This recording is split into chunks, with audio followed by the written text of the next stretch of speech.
ভারী বৃষ্টিতে নাকাল দক্ষিণ এশিয়ার জনজীবন। পাকিস্তানের পাঞ্জাবে বৃষ্টি ও ধূলিঝড়ে অন্তত 18 জনের মৃত্যু হয়েছে। এদিকে টানা বৃষ্টিতে ভারতের বিভিন্ন শহরে দেখা দিয়েছে জলাবদ্ধতা। নয়াদিল্লিতে গাছপালা উপড়ে পড়ে বন্ধ হয়ে গেছে রাস্তাঘাট। এছাড়া উপকূল আবহাওয়ার কারণে বিমান চলাচল ব্যাহত হয়েছে ইন্দিরা গান্ধী আন্তর্জাতিক বিমানবন্দরে। ভর দুপুরে পাকিস্তানের পাঞ্জাবে নেমে এসেছে অন্ধকার। হেডলাইট জ্বালিয়ে চলছে গাড়ি। ভারী বৃষ্টির সঙ্গে তীব্র ধূলিঝড়ে নাকাল পাকিস্তানের পাঞ্জাবের জনজীবন। শনিবার বৃষ্টির সঙ্গে বজ্রপাত ও দেয়াল ধসে বেশ কয়েকজনের মৃত্যুর খবর পাওয়া গেছে। আহত হয়েছেন আরও অনেকে। এর মধ্যে যে কোনো দুর্ঘটনা এড়াতে স্থানীয়দের নিরাপদ স্থানে সরিয়ে নেয়ার নির্দেশ দিয়েছে কর্তৃপক্ষ।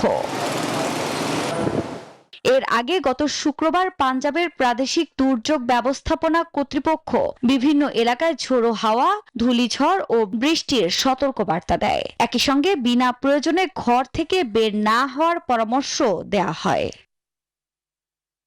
এদিকে ভারতের রাজধানী নয়াদিল্লি সহ বিভিন্ন শহরে শনিবার রাতভর বৃষ্টিপাতের খবর পাওয়া গেছে। গাছ উপড়ে বন্ধ হয়ে গেছে বেশ কয়েকটি রাস্তা। জলাবদ্ধতার কারণে তীব্র যানজটের সৃষ্টি হয়েছে। এ অবস্থায় ভোগান্তিতে পড়েন সাধারণ মানুষ। গণমাধ্যমের তথ্য মতে বৈরী আবহাওয়ায় ইন্দিরা গান্ধী আন্তর্জাতিক বিমানবন্দরে বিমান চলাচল ব্যাহত হয়েছে। অন্যদিকে দেশটির আবহাওয়া অফিস বলছে, ভারতের দক্ষিণের রাজ্য কেরালার উপকূলে শনিবার স্বাভাবিক সময়ের 8 দিন আগেই শুরু হয় মৌসুমি বৃষ্টি, যা গেল 16 বছরের মধ্যে প্রথম। এর আগে 2009 সালের 23 মে আগাম মৌসুমি বৃষ্টিপাত হয় বলে জানায় কর্তৃপক্ষ। আফরিন মৌ, নিউজ 24।